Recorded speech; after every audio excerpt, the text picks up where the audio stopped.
your girl Fire here, and it is my 25th birthday, and today I'm going to be making some Hawaiian Chantilly cake. Something that ain't traditional, okay? The Liliha Bakery has the best Chantilly cake that I've ever had, that I ever tasted. I went home, I had a slice, the shit was so good, and I wanted to remake it, but unfortunately there's a lot of ingredients that I don't have, and I don't have time for making a chiffon cake, so I'm gonna take a lot of shortcuts here, and a lot of stuff that is in a Chantilly cake in Hawaii isn't in mine particular, but the Chantilly Frosting I'm going to be making. So I'm going to be using the Decadent German chocolate Duncan Hines cake mix. I use the Decadent one because it's supposed to be like a baker's cake, or a baker's choice of cake, or whatever. The one in Liliha has coconut, I think, in theirs, and it has macadamia nuts at the top. So I don't have macadamias, but I'm going to be putting some pecans on top of it, and I'm definitely going to be putting a little bit of coconut shreds because that's what I like. Now, come on over here. On this cake mix, you need 3 eggs, water, vegetable oil, and butter. Go according to the measurements and stuff like that. But for the fluffiness of this birthday cake, like a chiffon cake, is very spongy, airy, chocolatey, and stuff like that. This is kind of going to give me that feel when I put it through the sieve. So let's do that. So I'm putting it through the sieve so I can take out all the lumps and bumps in the cake mix, so it can be nice and airy.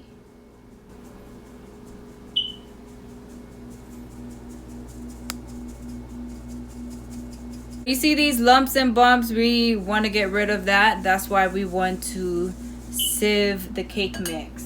And a lot of times that's probably baking soda, so I'm just doing the same thing for this batch, and then I'm going to do a different technique to get a really good moist cake. So now I have here, it says 2 teaspoons of melted butter. Now I have here 2 teaspoons of melted butter, and it's softened. So what I'm gonna do is cut it in the cake. Lately I've been doing this, and it has been or I made a cake for my mom when I was back home, and I did this with the cake, and what it does is make a crumbly sand-like texture, and it is really good. So when it cooks, all the butter is just gonna melt in the cake mix. So I'm just cutting it in there with a fork. 2 tablespoons. Make sure your butter is cold and a little bit soft.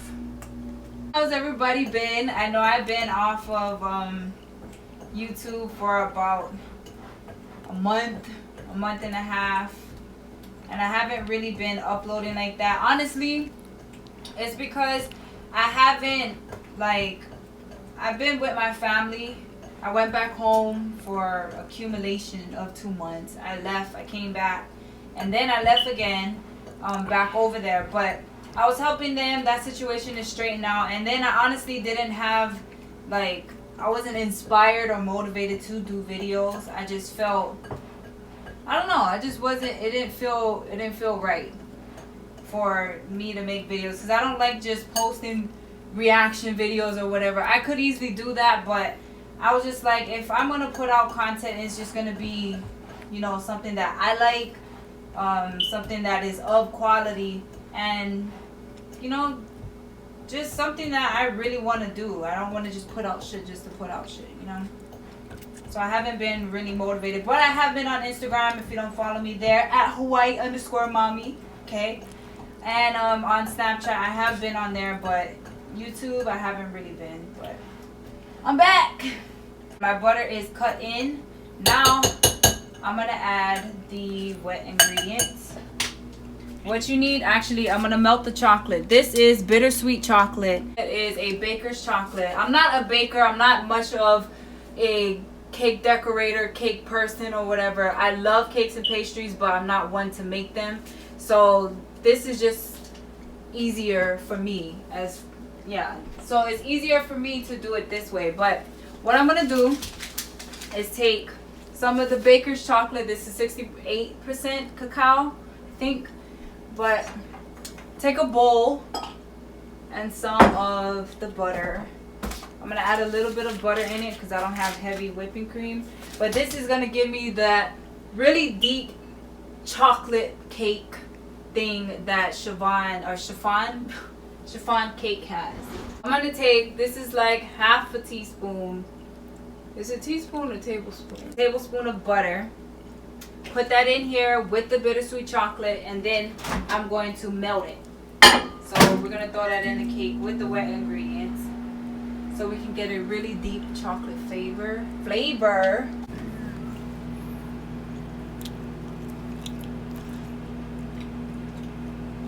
Oh, that's real bitter.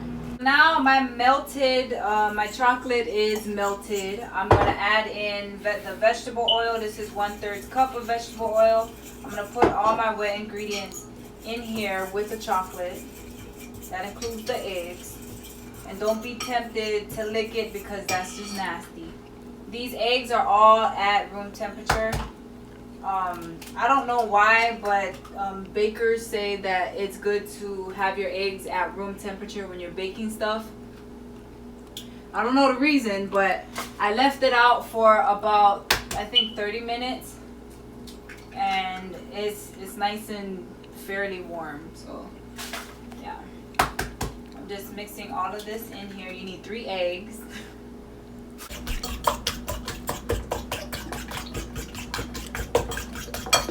Put the wet ingredients in with the flour. Okay. Get all of that out, including the chocolate. I'm going to use this mixer because it's a lot easier.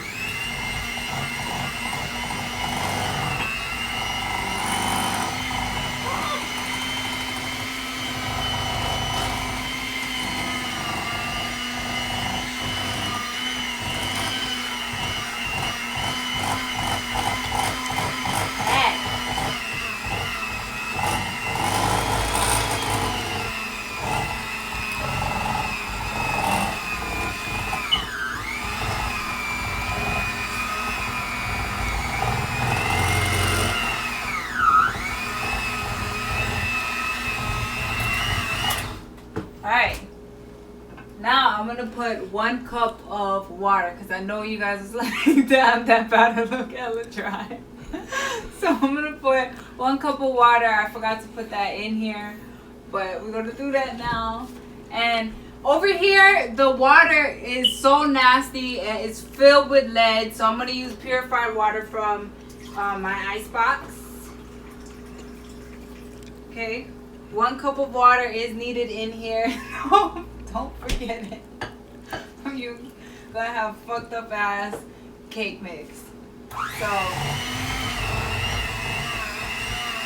just gradually putting it in. This is cold water so I don't melt the butter.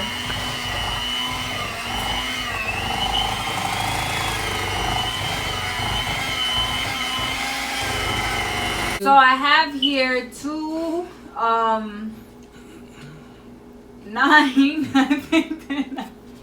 I think they're 9-inch pans or 7-inch, something like that. But I got 2 of them. I buttered it and floured it so that it wouldn't stick to the pan and it's easier to get out and not frost.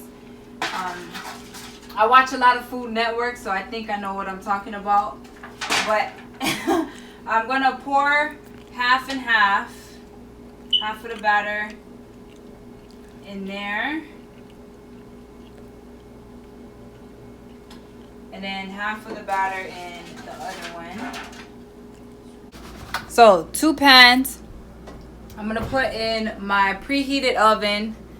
That was 350, but I don't listen. I put it on 400, but I'm gonna turn the oven down in a little bit. Put these cakes in there for about 25 minutes or until the toothpick runs clean. That's how I was taught. And now we're going to move on to the Chantilly Frosting. Unfortunately for this portion of the video, the audio had went out on me. I have no idea where it went. It went missing. It took a break. I don't know, but it just does not work. So I have to do a voiceover. But jumping right into it, I had got this recipe from allthingsbutterblog.com.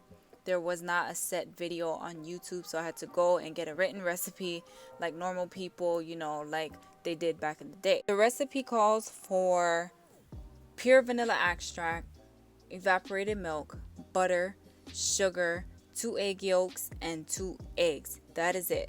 For the exact measurements and the exact directions and everything, I'm going to leave the link down in the description so you guys can click it and it'll take you straight to the exact recipe that I got and that I'm using, okay? Now what I'm doing in the video is kind of sort of what you should do, but at the same time what I'm telling you on this voiceover is what you really should do and what I felt that I should have did looking back on this video, okay? So I didn't do anything wrong. The consistency, the taste, everything was still the same, but as far as the technique, I think that this Chantilly frosting would have been a lot better if I had did it, you know, according to the directions, or if I, you know, had paid attention to the directions a little bit more. So what I should have did, in the directions, it stated that you needed to melt the butter, then take it off the fire. Okay, let it cool down a little bit, and then you whisk in the 2 egg yolks and the 2 eggs. So you're constantly whisking and tempering in the eggs, and then you put it back on the fire, and then you add the evaporated milk, you add the sugar, pure vanilla extract, and you give that a good whisk, and you're constantly whisking. Now at this point you want to bring it to a boil and constantly whisk, and do that for about 3 minutes on high. Take it off the fire, and then you add in the 2 tablespoons or the 2 teaspoons, excuse me, of cornstarch. Now that is how you're supposed to do it. I didn't do it that way. I added in all of the liquids first, and then I tempered in the 2 egg yolks and the 2 eggs.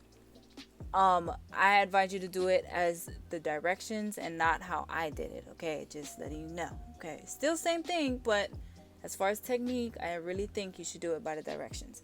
Now, as far as the 2 teaspoons of cornstarch, right? That is like a más o menos type of thing. 2 teaspoons was not enough to thicken my little batch of custard or my little batch of frosting, so I end up using 6, and it ended up as the consistency that you will see at the end of the video, okay? So I suggest you go off of what you feel, you know what I mean? Still sift the cornstarch in there, the 2 tablespoons or the 2 teaspoons. Why do I always mix that up? But 2 teaspoons, sift that in there, but go according to how thick you want your frosting, all right? Now that everything is well combined and the cornstarch is in there and it thickened up the custard a little bit, what you have to do is let this set. Now overnight is best, but I let it set for about 2 hours before I iced my cake. So the consistency of it will get thicker the more that it sits in the fridge, and it'll be spreadable and not as, you know, watery or whatever. So I got my cakes out of the oven. I let them cool down before I frosted them. And what I did was try to level them the best as I can. Like I said, I'm not a baker. I don't have all of the baker's tools and stuff like that. So I try to level it as best as I could with a steak knife. So how you level a cake is just cut it horizontally across to make 2 even layers. Now you want to do this so that your cake, you know, a lot more fluffy and it has layers and stuff like that, and you can frost between. You don't have to layer it, but I was trying to be fancy and I, you know, leveled it. But you can skip that. But what I did in between layers was just frost, place one of it on top, one of the layers on top, and then frost it again, and did that until I had no more layers left. And then I frosted, took the rest of the frosting and I frosted all around the cake.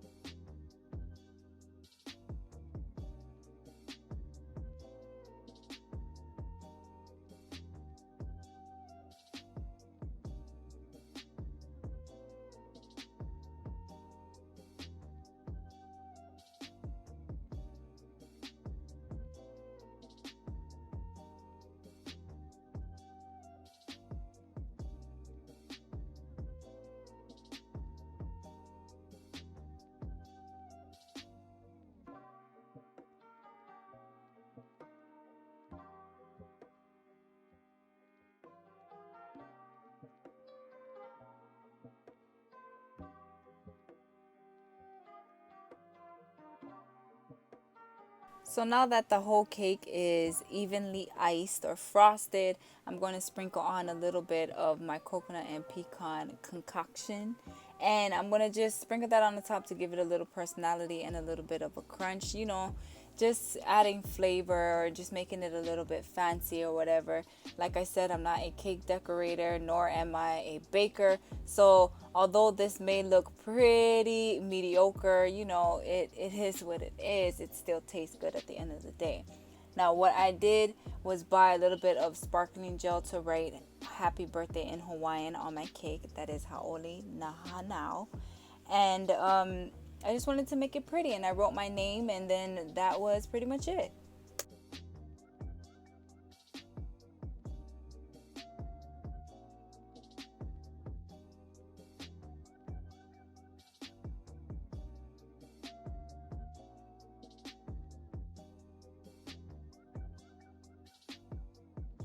So this is the finished cake, nice and iced and written on and everything. No need for the candles and all of that stuff because I don't want wax on this frosting. But I did cut me a slice right after. But what you should do is just let it set for at least a good 2 hours and then cut you a slice so that everything or the frosting is set in between the layers and everything.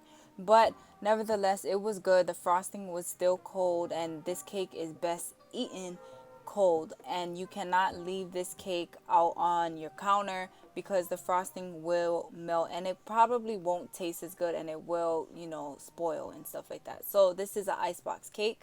It has a really nice moist and crumbly texture, and I enjoyed it. So if you guys enjoy this video, then give it a big thumbs up. Thank you guys so much for watching. I hope you know, kind of got the gist of what I was getting here. But I will see you guys in the next video.